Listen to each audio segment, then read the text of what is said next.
Intelligence bureau यानी IB में एक जबरदस्त मौका आया है सिक्योरिटी असिस्टेंट मोटर ट्रांसपोर्ट के पद के लिए। तो चलिए इस भर्ती से जुड़ी हर छोटी बड़ी बात को अच्छी तरह से समझते हैं। तो कुल मिलाकर पूरे भारत में 455 पदों पर भर्ती होनी है। ये एक काफी अच्छा नंबर है, मतलब देश के अलग अलग हिस्सों में कई लोगों के लिए मौके के दरवाजे खुल गए हैं।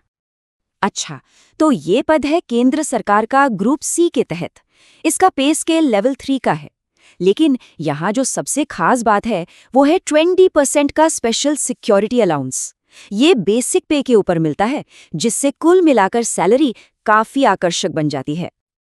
आगे हम क्या क्या देखने वाले हैं उसकी एक झलक देख लेते हैं। सबसे पहले समझेंगे कि ये मौका असल में है क्या, फिर बात करेंगे एलिजिबिलिटी की, एग्जाम पैटर्न कैसा होगा, अप्लाई कैसे करना है, ज़रूरी तारीखें और फीस क्या है, और आखिर में कुछ बहुत ज़रूरी टिप्स और चेतावनियाँ। तो चलिए सबसे पहले सेक्शन से शुरू करते हैं। समझते हैं कि इस नौकरी में असल में करना क्या होगा और एक चुने हुए उम्मीदवार से उम्मीदें क्या रहेंगी। देखिए, इस नौकरी की एक बहुत ही अहम शर्त है ऑल इंडिया ट्रांसफर लायबिलिटी।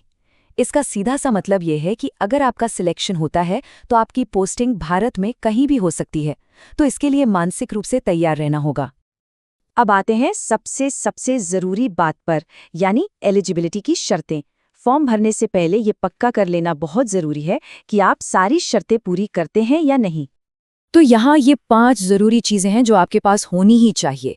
पहला, आप 10वीं पास हों। दूसरा, आपके पास एक वैलिड LMV ड्राइविंग लाइसेंस हो। तीसरा, आपको गाड़ियों की बेसिक जानकारी हो ताकि छोटी मोटी खराबी आप खुद ठीक कर सके। चौथा, लाइसेंस मिलने के बाद कम से कम 1 साल का ड्राइविंग एक्सपीरियंस। और हाँ, पांचवा, जिस भी राज्य से अप्लाई कर रहे हैं वहाँ का डोमिसाइल सर्टिफिकेट।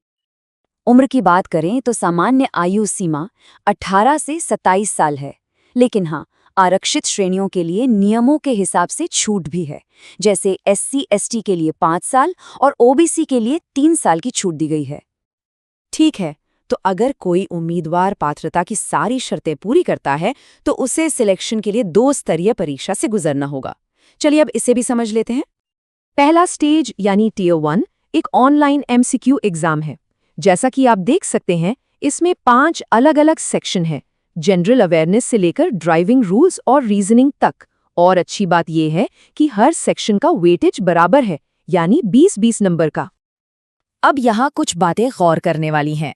100 सवालों के लिए सिर्फ 1 घंटे का समय मिलेगा, मतलब स्पीड तो बहुत जरूरी होगी। और साथ ही हर गलत जवाब के लिए 1/4 अंक की नेगेटिव मार्किंग भी है, तो अंदाजे से जवाब देने से बचना होगा। जो लोग Tier 1 पास कर लेंगे उन्हें Tier 2 के लिए बुलाया जाएगा। ये 50 नंबर का एक प्रैक्टिकल टेस्ट होगा जिसमें आपकी ड्राइविंग और गाड़ी की समझ को परखा जाएगा। ये सिर्फ क्वालिफाइंग है, यानी इसके नंबर फाइनल मेरिट में नहीं जुड़ेंगे, पर हाँ, पास होने के लिए 50 में से कम 20 नंबर लाने ही होंगे। चलिए अब ये देखते हैं कि ऑनलाइन फॉर्म भरना कैसे है। इस प्रोसेस को सही ढंग से पूरा करना बहुत ज़रूरी है ताकि फॉर्म रिजेक्ट ना हो। फॉर्म भरना शुरू करने से पहले ये कुछ चीज़ें अपने पास तैयार रख लें, जैसे कि आपका email ID, mobile number, photo और साइन की स्कैन्ड कॉपी, कोई भी एक फोटो आईडी प्रूफ, 10वीं की मार्कशीट और डोमिसाइल सर्टिफिकेट। सब कुछ पास में होगा तो फॉर्म भरना बहुत आसान हो जाएगा। एप्लीकेशन प्रोसेस के 2 स्टेप्स हैं, बहुत सिंपल है। पहले आपको रजिस्ट्रेशन करना है, जिससे आपको एक लॉगिन आईडी और पासवर्ड मिलेगा। फिर उसी आईडी पासवर्ड से दोबारा लॉगिन करके बाकी की जानकारी भरनी है, डॉक्यूमेंट्स अपलोड करने हैं और आखिर में फीस जमा करनी है। अब बात करते हैं उन चीज़ों की जिन्हें बिल्कुल भी मिस नहीं करना है, यानी ज़रूरी तारीखें और एप्लीकेशन फ़ीस। इन तारीखों को अपने कैलेंडर में अभी मार्क कर लीजिए। ऑनलाइन रजिस्ट्रेशन 6 सितंबर को शुरू होगा और 28 सितंबर को रात 11:59 पर बंद हो जाएगा। और याद रखिए, तारीख आगे बढ़ने की उम्मीद मत कीजिएगा। फीस को लेकर थोड़ा कन्फ्यूजन हो सकता है, तो इसे ध्यान से समझिए। 550 रुपीज़ की प्रोसेसिंग फीस तो सभी को देनी है, लेकिन जो जनरल EWS और OBC कैटेगरी के पुरुष उम्मीदवार हैं उन्हें 100 रुपये की एग्जामिनेशन फीस अलग से देनी होगी, यानी उनके लिए टोटल 650 रुपीज़। बाकी सभी के लिए, जैसे SC ST सभी महिलाएं और एक्स सर्विसमैन, उनके लिए सिर्फ 550 रुपये हैं।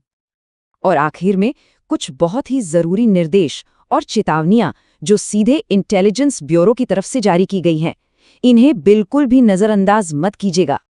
ये एक बहुत ही जरूरी नियम है। एक उम्मीदवार को सिर्फ एक ही एप्लीकेशन फॉर्म जमा करना है। अगर एक से ज्यादा फॉर्म भरे गए तो सिस्टम आपके सभी आवेदनों को रद्द कर सकता है, तो ये गलती बिल्कुल ना करें। आईबी ने नौकरी दिलाने का वादा करने वाले धोखेबाजों से भी साफ सावधान रहने को कहा है। ये याद रखना जरूरी है कि सिलेक्शन पूरी तरह से मेरिट के आधार पर होता है और किसी भी ऐसे अनऑफिशियल सोर्स पर भरोसा नहीं करना है।